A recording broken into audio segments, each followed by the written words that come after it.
Hello everyone, எல்லாரும் எப்படி இருக்கீங்க? கண்டிப்பாக நல்லா இருப்பீங்கன்னு நம்புகிறேன். இன்றைக்கி நாம் ரொம்ப நாளைக்கு அப்புறம் ஒரு சூப்பரான ஜாப்பனீஸ் ரொமான்டிக் மூவி தான் பார்க்க போகிறோம். ஏற்கனவே இந்த படத்தை நீங்கள் பார்த்துருக்கலாம், பட் நான் எக்ஸ்பிளைன் பண்ணி பார்த்தது இல்லைல்ல. ஸோ எனக்காக ஸ்கிப் பண்ணாமல் கடைசி வரை பார்த்து என்ஜாய் பண்ணுங்கள். இந்த படத்தோட ஒன்லைனர் என்னன்னா, ஒரு பெரிய விபத்துக்கு அப்புறம் தன்னோட பேசும் திறனை பர்மனெண்ட்டாக இழக்கிற ஒரு பையன் இதுக்கப்புறம் தனக்கு கெரியரே இல்லை, லைஃப்பில் முன்னேறவே முடியாது போலன்னு நினச்சிக்கிட்டு வாழ்வாதாரத்துக்காக சின்ன சின்ன வேலைகள் செஞ்சிட்டு இருக்கும்போது தான் தன்னை மாதிரியே விபத்துனால பாதிக்கப்பட்டு சில குறைபாடுகள் ஏற்பட்டதுனால தன்னோட வாழ்க்கையை வாழ பிடிக்காம ரொம்பவே கஷ்டப்பட்டுட்டு இருக்க ஒரு காலேஜ் பொண்ணை மீட் பண்றாரு. சரி, நம்ம வாழ்க்கை தான் நாசமா போச்சு, அட்லீஸ்ட் அந்த பொண்ணாவது ஆசைப்பட்ட விஷயங்களை சாதிக்கட்டும், சந்தோஷமா இருக்கணுங்கிறதுக்காக தன்னோட உண்மையான அடையாளங்களை மறைச்சு இதெல்லாம் தன்னோட சக்திக்கு அப்பாற்பட்டதுன்னு தெரிஞ்சுமே முடிஞ்ச வர தன்னோட எக்ஸ்ட்ரீம் எஃபர்ட்டை போட்டு அந்த பொண்ணுக்கு எந்த அளவுக்கு உதவி செஞ்சாரு. ஃபைனலாக அந்த பையன் ஆசைப்பட்ட மாதிரி அந்த பொண்ணு வாழ்க்கையில் சாதிச்சாலா இல்லையாங்கிறத ரொம்பவே அழகா சொல்கிற மூவி தான் இது. ஒன்ஸ் அகெயின் உங்கள் எல்லாரையும் நான் வெல்கம் பண்ணுறேன். நீங்கள் பார்த்துட்டு இருக்கிறது ஸ்பெக்ட்ரே ஆஃப் ஃபேண்டசி. நான் அஃபிஃபரிக்.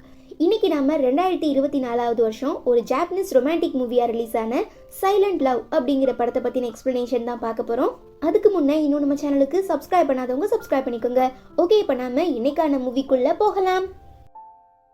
இந்த மூவிக்கான ஓப்பனிங் சீனில் ஒரு பெரிய மியூசிக்கல் இன்ஸ்டியூட்டில் கான்ட்ராக்ட் ஒர்க்கராக வேலை பார்த்துட்டு இருக்க நம்ம ஹீரோ அவோயி மொட்டை மாடியில் இருக்கிற லோகோக்கு பெயிண்ட் பண்ணிட்டு இருக்கும்போது ரொம்பவே கஷ்டப்பட்டு தடுமாறி படிக்கட்டு வழியாக அதே மொட்டை மாடிக்கு ஏறி வர ஒரு பொண்ணு டக்குன்னு கீழே குதிச்சு சூசைட் பண்ணிக்க ட்ரை பண்ணவும் பார்த்து பதறி போய் நம்ம ஆளு உடனே ஓடி வந்து அந்த பொண்ணை பிடிச்சி இழுத்து கீழே தள்ளி தடுக்கிறாரு. என்னை விட்டுரு, எனக்கு பாலை பிடிக்கல, நான் சாகணும், என்னை தடுக்காதன்னு கத்துறாங்க. ஆனா நம்ம அவோயிக்கு ஒரு உயிரோட வேல்யூ தெரியும். ஸோ விடாம நல்லா டைட்டா பிடிச்சிக்கிறாரு. பாவம், சோகம் தாங்கிக்க முடியாம அந்த பொண்ணு கதறி அழுதுட்டு இருக்கும்போது காலேஜ் அத்தாரிட்டிஸ் நம்ம அவோயிக்கு நன்றி சொல்லிட்டு அந்த பொண்ணுக்கு ஆறுதல் சொல்லி சமாதானம் பண்ணி கூட்டிட்டு போயிடுறாங்க. அப்போ அங்க அந்த பொண்ணோட பேக்ல இருந்து கீழே விழுந்த ஒரு பெல்லை பாக்குற, அதாவது மணியை பாக்குற நம்ம அவோயி அதை பத்திரமா எடுத்து வச்சுக்கிறாரு. தன்னோட எல்லா ஒர்க்கையும் முடிச்சுட்டு ஷெல்டருக்கு போய் அந்த பெல்லை பார்த்துட்டு இருக்கும்போது தான் கூட வேலை பார்க்குற ஒரு அங்கிள், இவரை நல்லா ஞாபகம் வச்சுக்கோங்க, தன்னோட மொபைல்ல எந்த சவுண்டுமே கேட்க மாட்டேங்குதுன்னு சொல்றதுனால அவோயி உடனே ரிப்பேர் பண்ணி கொடுத்துடுறாரு. அடுத்த நாள் காலேஜுக்கு வந்திருக்க அந்த பொண்ணு, அவங்க பேரு ஜீனா, நம்ம ஹீரோயின். ஸோ அவங்க எவ்வளோ கஷ்டப்பட்டிருப்பாங்கிறத புரிஞ்சுக்கிட்டு கூட படிக்கிற மற்ற பொண்ணுங்களாம் இப்போ நீங்கள் ஓகே தானே, எந்த பிரச்சனையும் இல்லைல்ல, எதுவாக இருந்தாலும் எங்ககிட்ட ஷேர் பண்ணுங்கன்னு ஆறுதல் சொல்லவும் ரொம்பவே தாழ்வு மனப்பான்மையால் பாதிக்கப்பட்டிருக்க நம்ம ஜீனா, எனக்கு உங்கள் ஆறுதல் எதுவும் தேவையில்லை, நீங்கள் எப்போதுமே என்னை ஒரு போட்டியாக தானே பார்த்தீங்க, ஸோ இப்போ எனக்கு கண்ணு தெரியாமல் போனதுனால இதுக்கப்புறம் நான் உங்களுக்கு இடைஞ்சலாக இருக்க மாட்டேன், நீங்கள் ஆசைப்பட்டதை சந்தோஷமாக செய்யலான்னு சொல்லிட்டு ரொம்பவே கோவமாக கிளம்பி போயிடுறாங்க. ஆமாம், ஒரு சில நாட்களுக்கு முன்னே நடந்த ஒரு பெரிய ஆக்சிடென்ட்னால நம்ம ஜீனாக்கு கண்ணு தெரியாமல் போயிருக்கோம். அதனால தான் இப்போ தாழ்வு மனப்பான்மையில் சாக ட்ரை பண்ணது. மற்ற எல்லாரும் தன்னை கேவலமாக பார்க்குறாங்கன்னு நினச்சிக்கிட்டு தன்னையே தான் ரொம்பவே டவுனாக ஃபீல் பண்ணிட்டு இருக்காங்க. இருந்தாலும் நம்பிக்கையை கைவிடாமல் சில சர்ஜரிஸ் அப்புறம் மெடிகேஷன் எடுத்துக்கிறதுனால நீங்கள் இழந்த கண் பார்வை இன்னும் கொஞ்ச நாளையில் திரும்ப வர நிறையவே சான்சஸ் இருக்குன்னு டாக்டர் சொல்ல, இன்னும் எத்தனை நாள் ஆகும்னு ஜீனா கேட்க, அப்ராக்சிமேட்டாக என்னால் சொல்ல முடியாது, பட் முன்னை விட இப்போ ரொம்பவே இம்ப்ரூவ்மெண்ட் தெரியுதுன்னு சொல்லவும் ஜீனா ரொம்ப டிசப்பாயிண்ட் ஆகிடுறா. ஏன்னா அவளால் இந்த வலியையும் வேதனையையும் தாங்கிக்கவே முடியல.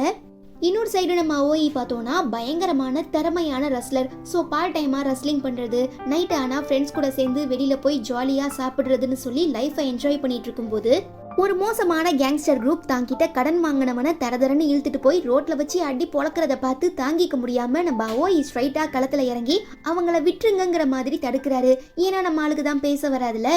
ஆனா அவனுங்க புரிஞ்சுக்காம திரும்ப அட்டாக் பண்றதுனால நம்ம ஆளு சும்மா விடுவானா, தூக்கி போட்டு அல்லையிலேயே ஒரு மிதி. யாரா இவன், ஆளு பார்க்க பூனை மாதிரி இருந்துக்கிட்டு அடி யானை மாதிரி பொழக்கிறான்னு எல்லாரும் பார்த்துட்டு இருக்கும்போது போலீஸ் வந்துடுறதுனால அந்த கேங்ஸ்டர் குரூப் சைலண்டா கிளம்பி அங்கேருந்து எஸ்கேப் ஆகிடுறானுங்க. பண்ணுறதெல்லாம் பண்ணிட்டு முகத்தை பச்சை குழந்தை மாதிரி வச்சுக்கிட்டு அடுத்த நாள் நம்ம அவோயி எதுவுமே நடக்காத மாதிரி காலேஜில் கிளீனிங் ஒர்க் பார்த்துட்டு இருக்கும்போது அந்த அங்கிள், எனக்கு கொஞ்சம் உடம்பு முடியல, ஸோ நான் கவர் பண்ண வேண்டிய இடத்த இன்னைக்கு நீ பார்த்துக்கோன்னு சொல்லிட்டு போயிடுறதுனால அவோயி பியானோ டிபார்ட்மெண்ட் கிட்ட வந்து கிளீனிங் ஒர்க் பார்த்துட்டு இருக்கும்போது தான் ப்ராக்டிஸ் பண்ணுறதுக்காக ஜீனா வராங்க.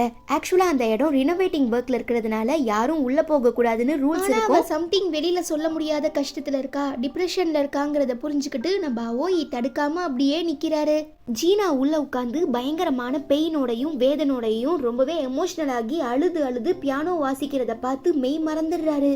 நம்ம வாழ்க்கை இப்படி ஆகிடுச்சே, இதுக்கப்புறம் நம்ம நினைச்சதை சாதிக்க முடியுமா இல்ல நம்ம ஆசைப்பட்ட வாழ்க்கைய வாழ முடியுமாங்கிற கேள்விக்குறியோட ஜீனா அழுதுகிட்டே வெளியில வரும்போது தடுக்கிறதுனால டக்குன்னு கீழே விழுந்துடுறாங்க. பார்த்து தாங்கிக்க முடியாம நம்ம அவோயி உதவி பண்றதுக்காக உள்ள வரும்போது அவர் பாக்கெட்ல வச்சிருந்த பெல் சவுண்ட் கேட்டதும் அதிர்ச்சி ஆகிடுற ஜீனா நீங்க யாருன்னு கேட்க பாவம் பதில் எதுவும் சொல்ல முடியாம அந்த வாக்கிங் ஸ்டிக் எடுத்து கொடுத்ததுமே உடனே அதை வாங்கிட்டு ரொம்ப பதட்டமா அங்க எழுந்து கிளம்பிடுறாங்க. நம்ம நிலைமையை விட இந்த பொண்ணோட நிலைமை ரொம்பவே பாவமாக இருக்குன்னு அவோயி ஃபீல் பண்ணிட்டு அன்னைக்கு நைட்டு ஃப்ரெண்ட்ஸ் கூட வெளியில் போன இடத்துல ரொம்பவே எக்ஸ்பென்சிவான சூப்பரான போர்ஷ் காரை பார்த்ததும் வாவ் இது செம்மையாக இருக்குல்ல, நிறையவே ஃபீச்சர்ஸ்லாம் இருக்கும் போலன்னு சொல்லி பசங்க ரவுண்டு கட்டிடுறானுங்க. உங்களை மாதிரியான லோ கிளாஸ் பீப்புளுக்கெல்லாம் இந்த கார் பக்கத்தில் நிற்க கூட தகுதி இல்லை, அழுக்குப்பட்ட போது எல்லாரும் விலகி போங்கடான்னு சொல்லி தள்ளி விட்டுட்டு அந்த ஓனர் கார்க்குள்ளே உட்கார்ந்ததும் அவோயி ஃப்ரெண்டு நிராகி செம்ம டென்ஷன் ஆகி அடிக்க போயிடுறான். ஆனால் பிரச்சனை எதுவும் வேணான்னு நம்ம ஆளு தடுத்துடுறாரு.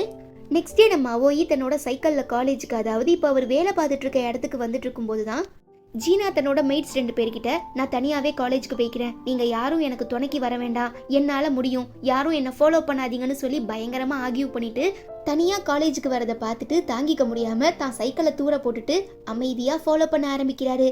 என்னதான் ஜீனாக்கு கூகுள் மேப் வழி சொன்னாலும் எதிரில் நிற்கிறவங்க அப்புறம் குறுக்க ஏதாவது கார்லாம் வந்தால் தெரியாதுல்ல. ஸோ நம்ம அவோயி ரொம்பவே மரியாதையாக நம்ம ஹீரோயினுக்காக ரெக்வஸ்ட் பண்ணி கேட்கறதுனால எல்லாரும் வழி விட்டுடுறாங்க. ஃபைனலாக எந்த ஒரு ப்ராப்ளமும் இல்லாமல் ஜீனா காலேஜுக்குமே வந்துடுறா. பட் பியானோ ப்ராக்டிஸ் பண்ணுற ரூம் இப்போ லாக் ஆகியிருக்கிறதுனால ஜீனா டிசப்பாயிண்ட் ஆகிடக்கூடாதுன்னு சொல்லி நம்ம அவோயி சாவி எடுக்கிறதுக்காக ஆஃபீஸ் ரூமுக்கு ஓடுறாரு.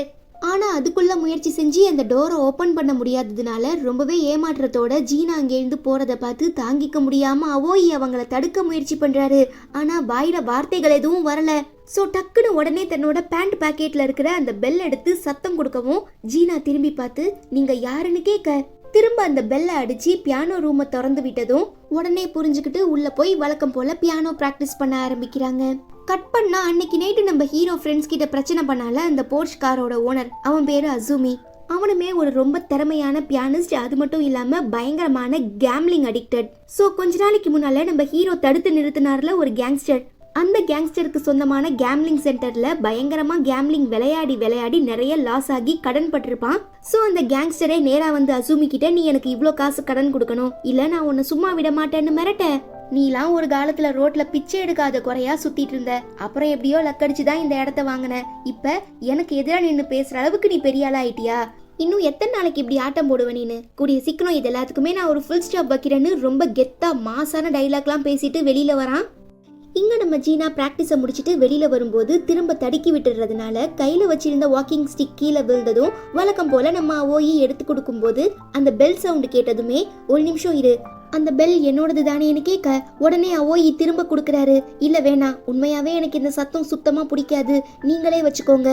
அப்புறம் நான் இந்த இடம் ரெனோவேஷன்னால பூட்டி இருக்குன்னு கேள்விப்பட்டேன், பட் எனக்காக நீங்க தான் இதை டெய்லி திறந்து வைக்கிறீங்க, அப்ப நீங்களுமே இங்க பிராக்டிஸ் பண்றதுக்காக வர பியானிஸ்டா, அதாவது பியானோ ஸ்டூடெண்டான்னு கேட்க அவோயி பதில் சொல்ல முடியாம தன்னோட மொபைல்ல இந்த டெக்ஸ்ட் டு ஸ்பீச் வைக்கலான்னு ட்ரை பண்றாரு. பட் அதுக்குள்ள நம்ம ஜீனா நான் கேட்குற கேள்விக்கு உங்க பதில் ஆமானா என் கையில ஒரு தடவை தட்டுங்க, இல்லனா 2 தடவை தட்டுங்கன்னு சொல்லவும் எங்க இல்லைன்னு உண்மையை சொல்லிட்டா இதுக்கப்புறம் தாங்கிட்ட பேச மாட்டாளோங்கிற பயத்துல தன்னோட கையால தொட போறாரு. பட் ஒரு பொண்ணை எப்படி தொடுறதுங்கிறதுனால தன்னோட பெண்ணால ஒரு தடவை தட்டி ஆமான்னு சொல்லிடுறாரு. ஒரு பேஷனேட்டான மியூசிஷியனால மட்டும்தான் இன்னொரு மியூசிஷியனோட வலியையும் வேதனையும் புரிஞ்சுக்க முடியும்.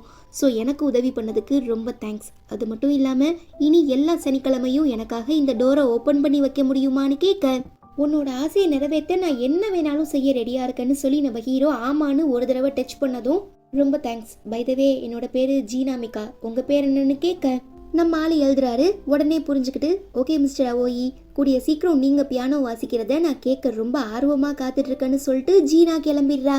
தெரிஞ்சோ தெரியாமலோ இந்த பொண்ணு கூட பழகிறதுக்காக ஒரு பெரிய பொய் சொல்லிட்டோம், இதை எப்படி சமாளிக்க போறோம்னு தெரியாம நம்ம அவோயி ரொம்ப ஃபீல் பண்ண ஆரம்பிச்சிடுறாரு.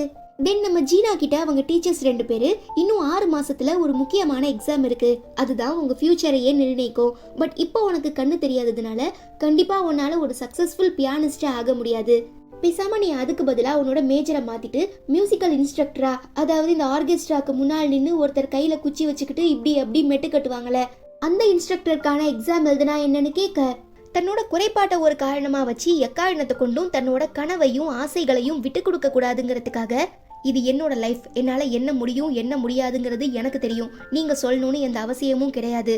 நான் என்னோட லட்சியத்தை அடையிறதுக்காக எந்த எல்லைக்கு வேணாலும் போக ரெடியா இருக்கேன்னு சொல்லி ரொம்பவே தைரியமா கெத்தா பேசிட்டு வெளியில வராங்க.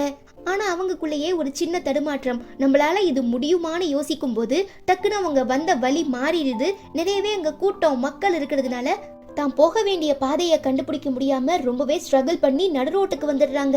சுத்தி பைக் சவுண்டு, கார் சவுண்டெல்லாம் கேக்குது. தன்னால முடியுமா முடியாதான்னு தெரியாம ரொம்பவே கன்ஃபியூஷன்ல இருக்கும்போது தூரத்துல இருந்து ஒரு பெல் சவுண்டு. வேற யாரும் இல்ல, வழக்கம் போல நம்ம அவோயி தான்.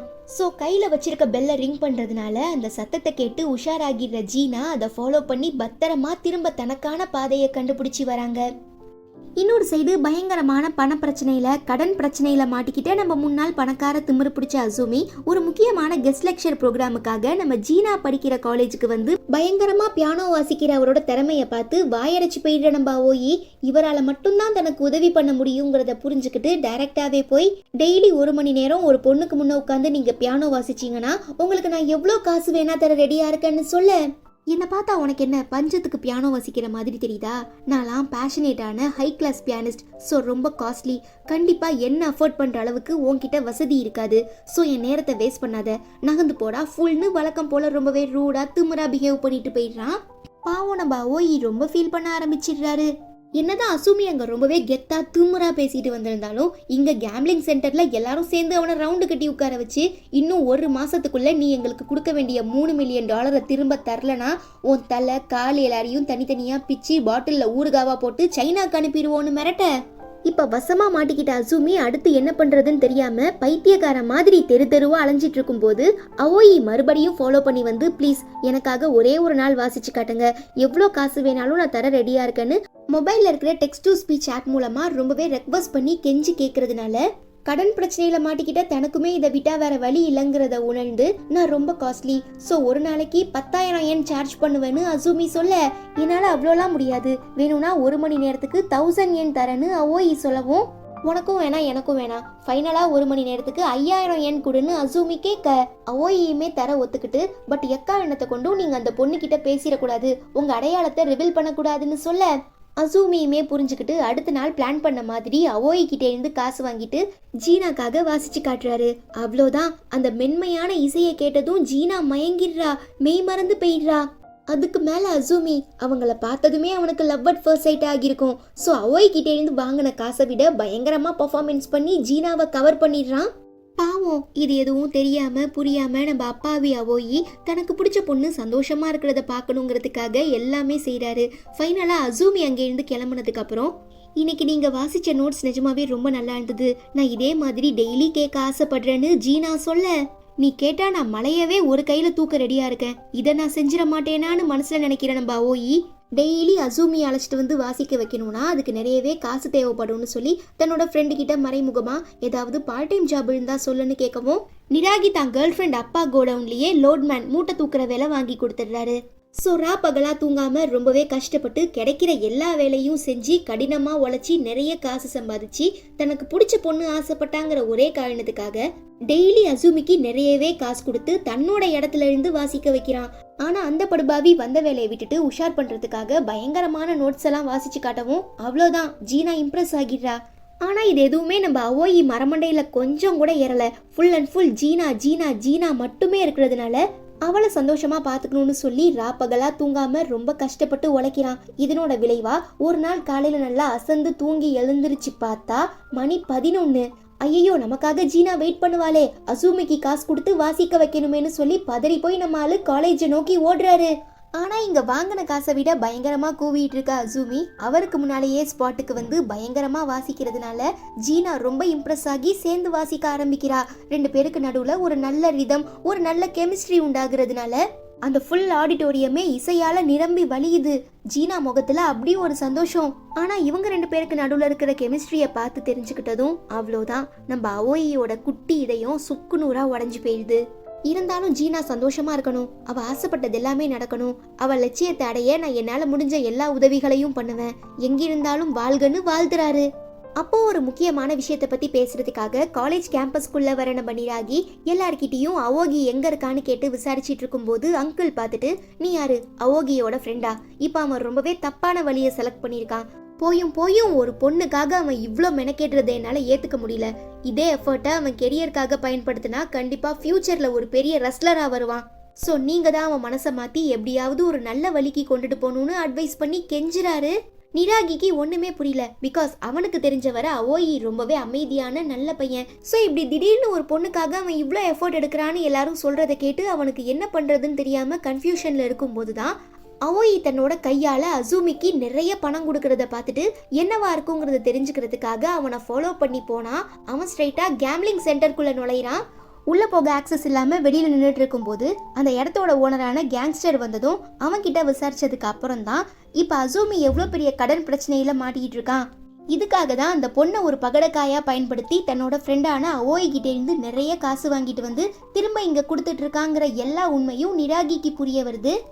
But it's too late. Because எனக்கு ஜீனாவோட சந்தோஷம் மட்டும்தான் முக்கியம்னு சொல்லிட்டு திரியிற நம்ம அவோயி அன்னைக்கு எதுவுமே நடக்காத மாதிரி ரொம்ப நார்மலாக ஜீனாவை வீட்டில் விட போன வழியில் ஒரு அழகான நாய்க்குட்டியை பார்த்ததும் ஓனர் அம்மா கிட்ட பேசி சமாதானம் பண்ணி அந்த ஜீனாவை டச் பண்ண வைக்கிறாரு. அவங்களுமே அந்த நாய்க்குட்டியை தொட்டு பார்த்து ரொம்ப சந்தோஷப்படுறாங்க. அப்புறம் ஒரு நதிக்கர ஓரமாக உட்காந்து ரசிச்சிட்டு இருக்கும்போது ஜீனா அவோயியோட கையை பிடிச்சு, பொதுவாக நம்ம கஷ்டத்தில் இருக்கும்போது யார் நமக்கு உதவி செய்கிறாங்களோ அவங்க கடவுள்னு சொல்லுவாங்க. ஸோ நீங்கள் தான் இப்போ எனக்கு கடவுள், இதை நான் கடவுளோட கையாக பார்க்குறேன்னு சொல்ல பாவம் அவோயி ரொம்ப மனசுடைஞ்சு போயிடுறான். பிகாஸ் நம்ம ஆளு பாஸ்டில் வேற மாதிரி இப்போ வேணா ரொம்பவே க்யூட்டாக சமத்து பிள்ளையா அமைதியாக இருக்கலாம். ஆனால் ஹைஸ்கூலில் படிக்கும்போது இந்த டோக்கியோ ரிவெஞ்ச் மூவியில் வர மாதிரி செம்மையாக ரவுடிசம் பண்ணியிருப்பாரு. அப்படி இருக்கும்போது தான் ஒரு நாள் லோக்கல் பசங்க கூட கை கலப்பில் பயங்கரமான அடிதடியில் ஈடுபட்டப்போ நிராகியை ஒருத்தன் கத்தியால் குத்த வரும்போது தன்னோட ஃப்ரெண்டை காப்பாத்துறங்கிற பேரில் அவோயி குறுக்க போனதும் அவன் கழுத்தில் கத்தியை இறக்கியிருப்பான். அவ்வளோதான், அவோயி அவுட்டு போலன்னு நினைப்போம். பட் அப்படியே கன்னு மாதிரி நிற்கும்போது அந்த கத்தியால குத்துனவன் நான் அவனை கொன்னுட்டேன்னு ரொம்பவே சீன் போடவும் செம்ம கடுப்பாகிடுற நம்ம அவோயி அந்த நிலைமையிலையும் அவன் தான் கழுத்துல குத்துன கத்தியை வெளியில எடுத்து திரும்ப அவனையே சதக்குன்னு குத்தி கொலை பண்ணிடுறான். ஸோ இந்த இன்சிடென்ட்ல நம்ம அவோயி கழுத்துல ஆழமான கத்தி குத்து விழுந்ததுனால பேசும் திறனும் போச்சு. கொலைகேஸில் மாட்டி சில வருஷம் மைனர் ஜெயிலில் இருந்ததுனால கேரியரும் காலி ஆயிடுச்சு. இப்போ அதெல்லாம் நினச்சி பார்த்து பயங்கரமாக ஃபீல் பண்ணதுக்கப்புறம் ஒரு நாள் க்ளீன் பண்ண போன இடத்துல பியானோவை பார்த்ததும் அப்படி இதில் என்னதான் இருக்குங்கிறத தெரிஞ்சுக்கிறதுக்காக நம்ம அவோயி வாசிக்க ட்ரை பண்ணும்போது கரெக்டாக அங்கே வர அசூமி, உன்னை பார்த்தா எனக்கு ரொம்ப ஆச்சரியமா இருக்கு. சரி, என்ன காரணத்துக்காக அந்த பொண்ணு சந்தோஷமா இருக்கணும்னு நீ இவ்வளோ மெனக்கெடுற, இவ்வளோ செலவு பண்றேன்னு கேட்க. ஏன்னா அவ பல கனவுகளோட வாழ்றா. தனக்கு இவ்வளோ பெரிய குறைபாடு இருந்தும் அதை எப்படியாவது தாண்டி வாழ்க்கையில சாதிக்கணுங்கிறதுக்காக அவ ரொம்ப முயற்சி பண்றா. ஸோ இதுதான் எந்த ஒரு கனவும் லட்சியமுமே இல்லாம வாழ்ந்துட்டு இருக்க என்னால அவளுக்கு செய்ய முடிஞ்ச ஒரு சின்ன உதவின்னு சொல்லிடுறாரு. உன்னோட பதிலை கேட்டு நான் இம்ப்ரெஸ் ஆகிட்டேன். ஸோ என்னால் முடிஞ்ச ஒரு சின்ன உதவி, நாம எல்லாரும் ஒன்னா சேர்ந்து ஒரு ட்ரிப்புக்கு லாங் டிரைவ் போலாமான்னு கேட்க அவோயி ரொம்ப தயங்குறாரு. நீ பயப்படாத, நான் தான் டெய்லியும் பியானோ ப்ளே பண்ணிட்டு இருக்கேங்கிற உண்மையை அந்த பொண்ணுக்கிட்ட நான் சொல்ல மாட்டேன். பிகாஸ் உன்னை வச்சு நான் இன்னும் சம்பாதிக்க வேண்டியது நிறைய இருக்கு. அதனால இதை என்னோட ஒரு சின்ன உதவியா ஏத்துக்கோ. என்ன, நம்ம 3 பேரும் ஒரு லாங் டிரைவுக்கு போயிட்டு வரலாமான்னு அசூமி கேட்டதும் அவோயி போய் ஜீனா கிட்ட பேசுறாரு. அவங்க தான் இவரை கடவுளா பாக்குறாங்களே. ஸோ கடவுள் கூப்பிட்டதுமே 3 பேரும் ஒன்னா சேர்ந்து போறாங்க. ஒரு சைடு நம்ம அசூமியா கண்ணாடி மூலமா பின்னால உட்கார்ந்துருக்க ஜீனாவை அப்படியே ரசிக்கிறான். இன்னொரு சைடு நம்ம அவோயி எல்லாத்தையுமே நம்ம ஜீனா ஃபீல் பண்ணணும் உணரணுங்கிறதுக்காக கார் டோரெல்லாம் இறக்கி விடுறாரு. சும்மா சொல்லக்கூடாது, இந்த பசங்க 2 பேரும் மாறி மாறி ஜீனாவை உள்ளங்கையில வச்சு அப்படியே தாங்குன்னு தாங்குறாங்க. பட் அவங்க கான்சன்ட்ரேஷன் ஃபுல் அண்ட் ஃபுல் நம்ம அவோயி மேல மட்டும்தான். எங்க போனாலும் சரி, எப்படி நடந்தாலும் சரி, அவனோட கையை தான் பிடிச்சிக்கிறாங்க. இதெல்லாம் பார்க்க நம்ம அசூமிக்கு லைட்டா வயிறு எரியுது. இருந்தாலும் நாம பியானோ வாசிக்கிறது ஜீனாக்கு ரொம்ப பிடிக்கும். அப்ப அவ மனசுல நமக்குமே ஒரு சின்ன இடம் இருக்கும்னு சொல்லி தன்னையே தான் ஆறுதல் படுத்திக்கிறான். அதே நேரம் அவோயி, நான் பல நாட்களா பொய் சொல்லி ஜீனாவை ஏமாத்திட்டு இருக்கேன். இன்னும் எத்தனை நாள் இதை தொடர்றது? ஒரு வேளை உண்மை தெரிய வந்துச்சுன்னா மனசுடைஞ்சு போயிடுவா. கண்டிப்பா என்னை ஏத்துக்க மாட்டான்னு பயங்கரமா ஃபீல் பண்ணிட்டு இருக்கத நோட் பண்ற அசூமி, நீ எதுக்காகவும் கவலைப்படாத. கண்டிப்பா நான் உண்மையை ஜீனா கிட்ட சொல்ல மாட்டேன். அதுக்கு பதிலா நானே உனக்கு பியானோ வாசிக்க கத்து தரேன்னு சொல்லவும் நம்ம அவோயி முகத்துல அப்படி ஒரு சந்தோஷம். ஒரு வழியா சிரிச்சிடுறான். இப்படி உங்க 3 பேருக்கு நடுவுல ஒரு நல்ல அண்டர்ஸ்டாண்டிங் போயிட்டு இருக்கும் போது திடீர்னு சோன்னு மழை பெய்ய ஆரம்பிச்சிடுறதுனால காட்டேஜுக்கு போறாங்க. பட் ஃப்ரண்ட்ல இருக்கிற நோட்டீஸ் போர்டில் வீட்டோட ஓனர் பின்னால இருக்கும். ஸோ எதுவாக இருந்தாலும் அங்கே வந்து என்கொயர் பண்ணுங்கன்னு போட்டிருக்கவும் நான் போய் காசு பே பண்ணிட்டு வீட்டு சாவியை வாங்கிட்டு வரேன்னு அவோமி எங்கேருந்து போனதுக்கு அப்புறம் தான் ஆல்ரெடி அந்த வீடு ஓப்பன்ல இருக்குங்கிறத நோட்டீஸ் பண்ணிட்டு அசூமி ஜீனாவை கூட்டிட்டு உள்ள போறாரு. நீங்க இதுக்கு முன்ன எப்பயாவது அவோமி பேசி பார்த்தோ இல்ல பேசி கேட்டோ பார்த்துருக்கீங்களான்னு ஜீனா கேட்க, அவனுக்கு பேச தெரியுமா தெரியாதாங்கிறது கூட எனக்கு தெரியாது. யூஸ்வலா தன்னோட தாட்ஸை வெளிப்படுத்துறதுக்காக அவன் டெக்ஸ்ட் டு ஸ்பீச் ஆப் தான் யூஸ் பண்ணுவான்னு அசூமி சொல்லிட்டு அவங்களை இம்ப்ரெஸ் பண்றதுக்காக அங்க இருக்கிற ஒரு பியானோவை வாசிக்க ஆரம்பிச்சதும், உண்மையை சொல்லுங்க, இத்தனை நாளா எனக்காக அந்த லெக்சர் ஹால்ல பியானோ வாசிக்கிறது நீங்க தானேன்னு ஜீனா கேட்க, இதெல்லாம் உனக்கு எப்படி தெரியும், எப்ப இதெல்லாம் கண்டுபிடிச்சேன்னு அசூமி அதிர்ச்சி ஆகிடுறான். நீங்க ஃபர்ஸ்ட் டைம் வந்து வாசிக்கும் போதே நான் கண்டுபிடிச்சிட்டேன். எனக்கு வேணா கண்ணு தெரியாம இருக்கலாம், ஆனா என்னால அவோமியை உணர முடியும். பிகாஸ் அவர் என்ன உண்மையா நேசிக்கிறாரு, எனக்குமே அவரை ரொம்ப பிடிக்கும்னு ஜீனா சொல்ல, ரொம்ப பொசிட்டிவ் ஆகிடுற அசூமி, நீ நினைச்சிட்டு இருக்க மாதிரி அவன் ஒன்றும் யூனிவர்சிட்டி ஸ்டூடெண்ட் கிடையாது, அவன் ஒரு சாதாரண கிளீனர் பாய்னு சொல்லவும் எனக்கு எல்லாமே தெரியும். இதுவரை அவோமி எனக்காக என்னென்ன செஞ்சிருக்காருங்கிற எல்லாமே எனக்கு தெரியும். நான் போக வேண்டிய சரியான பாதையை காட்டினாரு, அதனாலதான் அவோயி எனக்கு ரொம்ப ஸ்பெஷல். நான் எக்காரணத்தை கொண்டும் அவரை விட்டுட்டு வரமாட்டேன். ப்ளீஸ் தயவு செஞ்சு எனக்கு இப்போ உண்மை தெரிஞ்சிருச்சுங்கிற விஷயத்த அவர்கிட்ட சொல்லிடாதீங்க, மனசுடைஞ்சு போயிடுவாங்கன்னு ஜீனா ரொம்ப ஃபீல் பண்ணும்போது கரெக்டா அவோமி உள்ள வந்துடுறான். அதே நேரம் அன்எக்ஸ்பெக்டடா அசூமி அவங்கள கிஸ் பண்ணதும் பதறி போயிடுற ஜீனா அவனை பிடிச்சி தள்ளி விட்டுடுறா. இதெல்லாம் அறகுறையா பார்த்துட்டு அவோமி, இந்த பொண்ணுங்களே இப்படிதான் கடைசியில நம்மளை ஏமாத்திடுவாங்கன்னு தப்பா புரிஞ்சுக்கிட்டு ரொம்பவே ஃபீல் பண்ணி சோகமா அங்கேருந்து கிளம்பிடுறான். பட் அவன்கிட்ட தான் அந்த பெல் இருக்குல்ல, ஸோ சத்தத்தை கேட்டு இங்க நடந்த எல்லாத்தையும் அவோமி பார்த்துட்டாங்கிறத புரிஞ்சுக்கிற ஜீனா, நீங்க பார்த்த எதுவும் உண்மை இல்லை, தயவு செஞ்சு என்ன புரிஞ்சுக்கோங்க, ஒரு நிமிஷம் நில்லுங்கன்னு கத்திக்கிட்டே அவ பின்னால ஓடுறா. இன்னொரு சைடு அதுக்கு மேல நம்ம அவோயி பாவம், அவனால சத்தம் போட்டு அழக்கூட முடியல. அவன் தொண்டையில இருந்து அந்த சவுண்டு சத்தம் வெளியில வரமாட்டேங்குது. கம்ப்ளீட்டா மனசுடைஞ்சு போன நிலைமையில நடு ரோட்ல உட்காந்து கதறி கதறி அழுறான். பட் இதெல்லாம் வாழ்க்கையில ஒரு பார்ட், இதை தாண்டி நம்ம வாழ்ந்தாதான் சர்வைவ் ஆக முடியுங்கிறத புரிஞ்சுக்கிட்டு அடுத்த நாள் எதுவுமே நடக்காத மாதிரி காலேஜ்க்கு வந்து கிளீன் பண்ணிட்டு இருக்கும் போது அந்த காலேஜோட கேர்ள்ஸ் ரெஸ்ட் ரூம்ல யாரோ கேமராவை ஃபிக்ஸ் பண்ணிட்டாங்கன்னு ஒரு பிரச்சனை கிளம்புது. ஸோ அங்க ஒர்க் பண்ற ப்ரொஃபசர்ஸ், லெக்சரர்ஸ், டீச்சர்ஸ், அப்புறம் படிக்கிற ஸ்டூடெண்ட்ஸ் எல்லாருமே நம்ம ஹீரோ டிபார்ட்மெண்ட், அதாவது கிளீன் பண்ற ஆளுங்க மேலதான் சந்தேகப்படுறாங்க. ஜீனா அவனை தேடி பியானோ ரூமுக்கு போறாங்க. பட் அங்க அவோமி இல்ல, அசூமி தான் வெயிட் பண்ணிட்டு இருக்கான். இந்த எல்லா பிரச்சனைக்கும் நான் தான் காரணம், தயவு செஞ்சு என்ன மன்னிச்சிருன்னு மன்னிப்பு கேட்டுட்டு இருக்கும் போது நம்ம ஆளுக்கு அந்த கடங்காரங்க 1 மாசம் டைம் கொடுத்தாங்களே, அது முடிஞ்சு போயிடுறதுனால அசூமியை தூக்குனது மட்டும் இல்லாம பக்கத்துல நின்று பேசிட்டு இருந்த நம்ம ஜீனாவையும் தூக்கி கார்க்குள்ள போட்டு கடத்திட்டு போயிடுறானுங்க. இது எதுவும் தெரியாம நம்ம அவோயி வேலையை முடிச்சுட்டு கிளம்பலான்னு ரெடி ஆயிட்டு இருக்கும் போது அங்க வர நிராகி, மச்சான் இதுக்கப்புறம் உனக்கு எந்த பிரச்சனையும் இல்ல, உன்னை ஏமாத்தி காசு வாங்கி அதை கேம்லிங்ல போட்டு நாசமா போன அசூமியையும் அவன் கூட சுத்திட்டு இருந்த ஜீனாங்கிற பொண்ணையும் நான் கந்துவட்டிக்காரங்க கிட்ட மாட்டி விட்டுட்டேன். ஸோ இதுக்கப்புறம் யாருமே உன்னை கட்டாயப்படுத்த மாட்டாங்க, கஷ்டப்பட வேணாம், நீயும் ராப்பகலா தூங்காம நைட்டு போய் வேலை பார்க்க வேணான்னு சொன்னதுமே அவோயிக்கு தூக்கி வாரி போட்டுருது. அவனால என்னடா சொல்றேன்னு கூட கேட்க முடியல.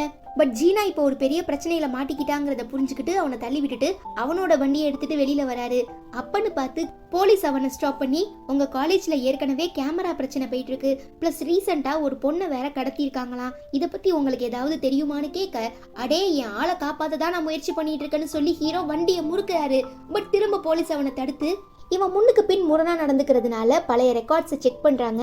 ஆல்ரெடி நம்ம 4 பேர்ல ஒரு கொலை கேஸ் இருக்கிறதுனால இவன் குற்றவாளியா இருக்க நிறையவே சான்சஸ் இருக்குன்னு சொல்லி சந்தேகத்தின் பேர்ல அவனை அரெஸ்ட் பண்ண போகும்போது, நம்ம அவோயியோட லைஃப் மாறணும், அவனுக்கு நல்லது நடக்கணும், ஃபியூச்சர்ல ஒரு பெரிய ரஸ்லர் ஆகணும்னு ஆசைப்பட்ட அங்கிள் அவனை காப்பாத்துறதுக்காக 2 போலீஸையும் இழுத்து போட்டு டைவர்ட் பண்ணி, மைசன் இவங்க கிட்ட எல்லாம் மாட்டிக்காத, பிச்சுக்கிட்டு ஓடுன்னு சொல்ல நம்ம ஆளு ஸ்கூட்டியை முறுக்கி ஜூட்டு விட்டுட்டு அங்கிருந்து பறந்து எஸ்கேப் ஆகிடுறான். கட் பண்ணா நம்ம ஆளுங்க 2 பேரையும் கடத்திட்டு போன அந்த கந்துவட்டி காரனுங்க ஜீனா கிட்ட மிஸ்பிஹேவ் பண்ண ட்ரை பண்றத பார்த்து தாங்கிக்க முடியாம அசூமி என்னதான் மரண அடி வாங்கி ரத்த வெள்ளத்துல மிதந்தாலும் தயவு செஞ்சு அந்த பொண்ணை விட்டுருங்க, பிரச்சனை நமக்குள்ள, ஸோ அந்த அப்பாவி பொண்ணை எதுவும் பண்ணிடாதீங்க, நான் எப்படியாவது காசு திரும்ப கொடுத்துட்றேன்னு எவ்வளவோ கெஞ்சுறான். உனக்கு கேர்ள் ஃப்ரெண்ட் இருக்கான்னு எனக்கு முன்னவே தெரிஞ்சிருந்தா நான் எப்போயோ இவளை கடத்தி எங்கேயாவது வித்திருப்பேன். $3 மில்லியன் கடன் வச்சிருக்கிற உனக்கெல்லாம் எதுக்குடா கேர்ள் ஃப்ரெண்டுன்னு கேட்க, நீங்க தப்பா புரிஞ்சுக்கிட்டீங்க, நான் அந்த பொண்ணோட பியானோ டீச்சர், மற்றபடி எங்க 2 பேருக்கு நடுவுல எந்த சம்பந்தமும் இல்ல, தயவு செஞ்சு அவளை விட்டுருங்கன்னு அசூமி கெஞ்சுறான். ஓ பியானோ டீச்சரா, அப்போ இந்த கையால தானே எல்லாருக்குமே சொல்லி கொடுத்துருப்ப, இதுக்கப்புறம் பியானோ வாசிக்க உனக்கு கையே இருக்காதுன்னு சொல்லி அந்த கேங்ஸ்டர் ஒரு பெரிய ஸ்பேனரால நம்ம அசூமி கையில ஓட்ட போட்டுடுறான். ப்ளீஸ் அவரை விட்டுருங்கன்னு அசூமி தன்னோட டீச்சருக்காக கெஞ்சிரா. ஆனா அந்த கேங்ஸ்டர்ஸ் எல்லாரும் சேர்ந்து 2 பேரையும் மாத்தி டார்ச்சர் பண்ணிட்டு இருக்கும்போது கரெக்டா நம்ம அவோமி வந்து மாசா என்ட்ரி கொடுக்குறான். பட் ஆளு பார்க்க ரொம்பவே குட்டியா கியூட்டா போன மாதிரி இருக்கிறதுனால எல்லா கேங்ஸ்டர்ஸும் சேர்ந்து செம்மையா கலாய்க்கிறாங்க. ஆனா கடுகு சிரித்தாலும் காரம் குறையாதுங்கிறத நிரூபிக்கிற விதமா நம்மளால தான் பயங்கர திறமையான ரெஸ்லர் ஆச்சே. ஸோ எந்த ஊர் வந்து பாருங்கிற மாதிரி எல்லாரையும் அடிச்சு போட்டு மாறுகால் வாங்கிடுறாரு. எப்படியோ பாதி பேரை அடிச்சு போட்டு மட்டையாக்கிடுறான். மீதி இருக்கிறவங்க கூட சண்டை போட்டுட்டு இருக்கும்போது நம்ம அசூமிக்கு திடீர்னு ஏதோ ஸ்ட்ரென்த் கிடைச்சிடவும் கேங்ஸ்டர் கூட நேருக்கு நேராக சண்டை போட்டுட்டு இருக்கும்போது தான் நம்ம ஜீனா கையில ஒரு பெரிய சுத்தியல் மாட்டுது. எனக்கு உதவி பண்ணவங்களை காப்பாத்துறதுக்காக நான் என்னோட உயிரை கொடுக்க கூட ரெடியா இருக்கேன்னு சொல்லி வேகமா கேங்ஸ்டர் கிட்ட போய் கையில வச்சிருக்க சுத்தியலால அவன் தலையிலேயே நச்சுன்னு ஒரு அடிய போடுறா. ஆனா அவனுக்கு எதுவும் ஆகல. பிகாஸ் அவன் நகர்ந்துடுறதுனால நம்ம ஜீனா சுத்தியலால ஃபோர்ஸா அடிச்சாட்டி அசூமி தலையில படுறது. ஆளு அங்கேயே சுருண்டு விழுந்துடுறான். இது நாம நினைச்சதை விட பெரிய கேஸ் ஆக போகுதுன்னு சொல்லி கேங்ஸ்டர் ஆளுங்க எல்லாருமே ஓடிடுறாங்க. பாவம் நாம யார் அடிச்சோங்கிறது கூட தெரியாம ஜீனா பயங்கரமா ஃபீல் பண்ணி அழுவ ஆரம்பிச்சிடுறா. இங்க நம்ம அசூமி உயிருக்காக போராடிட்டு இருக்காரு. அவரை காப்பாத்துறதுக்காக டாக்டர்ஸ் எல்லாருமே பயங்கரமா முயற்சி பண்ணிட்டு இருக்காங்க. கட் பண்ணா சில மணி நேரங்களுக்கு அப்புறம் சம்பவம் நடந்த இடத்துக்கு நம்ம அவோயி அழைச்சிட்டு வர போலீஸ், நீங்க என்ன காரணத்துக்காக அசூமியை அடிச்சீங்க, எப்படி அடிச்சீங்கன்னு கேட்க, ஜீனா செஞ்ச எல்லாத்தையும் தான் செஞ்ச மாதிரி போலீஸ்க்கு முன்னால நடிச்சு காட்டி எனக்கு அசூமியை பிடிக்காது, அதனாலதான் நான் அவனை தனியா வர வச்சு இங்க அடிச்சேன்னு பொய்யான வாக்குமூலம் கொடுத்துட்டு ஜெயில போய் உட்கார்ந்துக்கிறாரு. என்ன காப்பாத்துறதுக்காக அவோயி தன்னோட வாழ்க்கையை தியாகம் பண்ணிட்டாங்கிறத தாங்கிக்க முடியாம ஜீனா குற்ற உணர்ச்சியில போய் அவனை மீட் பண்றா. நான் தானே அசூமியை அடிச்சேன், அப்புறம் எதுக்காக நீங்க போய் சொல்றீங்க, தயவு செஞ்சு உண்மையை சொல்லி வெளியில வந்துருங்க, எதுவா இருந்தாலும் நான் பாத்துக்கிறேன்னு கெஞ்சும் போது நம்ம ஆளு ரொம்பவே சிம்பிளா நோன்னு 2 தடவை இந்த தட்டு வரல ஹீரோயின் ஆரம்பத்துல சொன்னாங்களே, ஸோ அந்த கிளாஸ் டோரை 2 தடவை தட்டவும் தன்னை காப்பாத்துறதுக்காக ஒருத்தர் இப்படி கஷ்டப்படுறத பார்த்து ஏத்துக்க முடியாம கதறி அழுறா. இப்படி அவங்க அழுறத பார்த்து தாங்கிக்க முடியாம அவோயி எதுவும் பேசாம அமைதியா அங்கிருந்து கிளம்பிடுறான். இப்படியே சில நாட்கள் கடந்து போனதுக்கு அப்புறம் ஜீனாவோட பேரண்ட்ஸுக்கு நடந்த உண்மை தெரிய வந்ததும் அவங்கள வேற ஊருக்கு அழைச்சிட்டு போக ட்ரை பண்ணும்போது கரெக்டா ஸ்பாட்டுக்கு வர நம்ம நிராகி, அவோயி உன்கிட்ட இந்த லெட்டரை கொடுக்க சொன்னான்னு சொல்ல யாருமே நம்ப மாட்டாங்க. பொதுவா நீங்க 2 பேரும் எஸ்னா ஒரு தடவையும் நோனா 2 தடவையும் தட்டுவீங்கள, இந்த விஷயத்த சொன்னாலாவது நீ என்ன நம்புவியான்னு கேட்க, அட இவனுமே நம்ம ஆளுதாங்கிறத புரிஞ்சுக்கிட்டு ஜீனா நிராகி சொல்ற எல்லாத்தையும் பொறுமையா கேட்க ஆரம்பிக்கிறா. நீ நினைச்சிட்டு இருக்க மாதிரி என்னோட கை ஒன்னும் கடவுளோட கை இல்ல, என் கைக்கு பின்ன நிறையவே டார்க்கான விஷயங்கள் மறைச்சிருக்கு. என் கையில படிஞ்ச கரையை கழுவ நான் எவ்வளவோ முயற்சி பண்ணிட்டேன், ஆனா என்னால முடியல. அதனாலதான் நான் உன்னோட லட்சியத்துக்கும் உனக்கும் சப்போர்ட்டிவா இருந்தேன். ஸோ என்னோட ஒரே ஆசை நீ சந்தோஷமா இருக்கணும், அது மட்டும் தானு அந்த லெட்டர்ல எழுதியிருக்காரு. கேட்டுட்டு ரொம்ப எமோஷனல் ஆகிடுற ஜீனா, ப்ளீஸ் அவோயி ரிலீஸ் ஆனதும் என்கிட்ட சொல்லுங்க, நான் அவர்கிட்ட முக்கியமான விஷயத்த பத்தி பேசணும்னு சொல்ல, இதுக்கப்புறம் நீ என் ஃப்ரெண்டு கிட்ட நெருங்கணும்னு நினைச்சா கூட கண்டிப்பா நான் உன்னை சும்மா விட மாட்டேன். ஏன்னா நீ வாழ்ற உலகமும் அவன் வாழ்ற உலகமும் கம்ப்ளீட்டா வேற, எப்போதும் ரெண்டும் ஒன்னாகிற முடியாது. உனக்காக அவன் எவ்வளோ கஷ்டப்பட்டான், ஆனா இப்ப நீ சுதந்திரமா வெளியில சுத்திட்டு இருக்க, அவன் ஜெயிலுக்குள்ள கஷ்டப்பட்டுட்டு இருக்கான். இதுக்கப்புறம் எவ்வளவு பிரச்சனையை அவன் சந்திக்க வேண்டியது இருக்குன்னு தெரியுமா? சோ தயவு செஞ்சு இதுக்கப்புறம் அவனை டிஸ்டர்ப் பண்ணாத. மேபி நீ ஃபியூச்சர்ல அவனை தேடி வந்த கண்டிப்பா நான் உன்னை சும்மா விட மாட்டேன்னு திட்டிட்டு நிராகி எங்கே இருந்து போனதும் ரொம்ப குற்ற உணர்ச்சி ஆகிடுற நம்ம ஜீனா உடனே தான் கையால அடிபட்டு ஹாஸ்பிட்டல்ல இருந்து இப்ப கொஞ்சம் கொஞ்சமா ரெக்கவர் ஆகிட்டு இருக்க அசூமியை மீட் பண்றா. இந்த எல்லா பிரச்சனைக்கும் நான் மட்டும்தான் காரணம். ஹீரோ ஜெயிலுக்கு போயிட்டான், நீ இப்படி தேவையில்லாத குற்ற உணர்ச்சியால கஷ்டப்பட்டுட்டு இருக்க. ஸோ கடவுள் எனக்கு இதெல்லாம் திருத்திக்க ஒரு வாய்ப்பு கொடுத்தாருன்னா கண்டிப்பா அதை நான் கரெக்டான வழியில பயன்படுத்திப்பேன்னு அசூமி சொல்லிடுறாரு. கட் பண்ணா சில நாட்களுக்கு அப்புறம் வாக்கு கொடுத்த மாதிரியே நம்ம அசூமி ஜீனாக்கு ஒரு ப்ராப்பரான கைடா இருந்து அவ அரங்கேற்றம் பண்றதுக்காக ஹெல்ப் பண்றான். ஃபைனலா அந்த டேட்டுமே வந்துடுது. ஈவன் பழையபடி 2 கண்ணுமே நல்லா தெரிய ஆரம்பிச்சிருது, பார்வை திரும்ப கிடைச்சிருது. அவோயி தன்னோட கனவுகளை அச்சீவ் பண்றத பார்க்க ஆசைப்பட்டார் இல்லையா, சோ தன்னோட அரங்கேற்றத்துக்கு கண்டிப்பா வருவாள்னு ஜீனா ரொம்ப வெயிட் பண்ணி பாக்குறா. ஆனா அவோயி வரவே இல்லை. ஓகே, நமக்காக இல்லைனாலும் தன்னோட வாழ்க்கையை தியாகம் பண்ண அவோயிக்காவது இதை நாம செஞ்சாகணும்னு சொல்லி எல்லாருக்கு முன்னாடியும் ஹீரோயின் தன்னோட ஃபர்ஸ்ட் பியானோ டெபியூவை அரங்கேற்றம் செய்யறாங்க. அதுவுமே சக்சஸ் ஆகி அவங்களுக்கு பயங்கரமான பாராட்டுகள் குவியுது. அப்படி இருக்கும்போது தான் அசூமி தான் மனசுல இருக்கிற காதலை ப்ரப்போஸ் பண்றாரு. ஆனா ஜீனா மனசு ஃபுல்லா அவோயி மட்டும் தானே இருக்காரு. ஸோ ரிஜெக்ட் பண்ணிடுறதுனால ஓகே எனக்கு புரியுது, அதே நேரம் இதை நான் செய்யக்கூடாதுன்னு தான் நினைச்சேன். ஆனா நீ இத்தனை வருஷம் ஆகியுமே இன்னும் உனக்காக வாழ்க்கையை தியாகம் பண்ண அந்த அவோயிய மனசுல நினைச்சிட்டு இருக்கிறதுனால இப்ப சொல்றேன், நான் அவோய் மேல இருந்த கேஸை வாபஸ் வாங்கிட்டதுனால அவனை எப்பயோ ஜெயில இருந்து ரிலீஸ் பண்ணிட்டாங்க. பட் உன் கண்ணுல பற்றக்கூடாதுங்கிறதுக்காக அவன் தூரமா இருக்கிற ஹார்பர்ல வேலை பார்த்துட்டு இருக்கான். என்கிட்ட அவனோட போட்டோ எதுவும் இல்லை, ஈவன் நீயுமே அவனை பார்த்தது இல்லைங்கிறதுனால அவனை கண்டுபிடிக்கிறது உனக்கு ரொம்பவே கஷ்டமா இருக்கும்னு இப்ப நம்ம ஹீரோ எங்க இருக்காருங்கிற எல்லா டீட்டெயில்ஸையும் அசூமி சொல்லிடுறான். ஜீனா உடனே கிளம்பி அவோயியை தேடி ஹார்பருக்கு போயிடுறா. இது எதுவும் தெரியாம நம்ம அவோயி அமைதியா உட்காந்து சாப்பிட்டுட்டு இருக்கும்போது டிவி நியூஸ்ல சில நாட்களுக்கு முன்ன ஜீனாவோட காலேஜ் டாய்லெட்ல கேமரா இருக்கிறதா ஒரு ப்ராப்ளம் வந்ததுல, அது எல்லாத்துக்கும் காரணம் அந்த காலேஜோட பிரின்சிபல் அண்ட் அவங்க ஹஸ்பண்ட் தாங்கிறத போலீஸ் ஆதாரத்தோட கண்டுபிடிச்சி 2 பேரையும் ஜெயிலுக்கு அனுப்பிடுறாங்க. அப்படி இருக்கும்போது தான் எந்த ஒரு பெர்மிஷனுமே இல்லாமல் அந்த ஹார்பருக்குள்ளே வர ஜீனாவை பார்த்துட்டு எல்லா ஒர்க்கர்ஸும் இங்கே ரொம்பவே கஷ்டமான வேலை நடந்துகிட்டு இருக்கு, இது ரொம்பவே ஆபத்தான இடம், தயவு செஞ்சு வெளியில் போமான்னு எவ்வளவோ தடுக்கிறாங்க.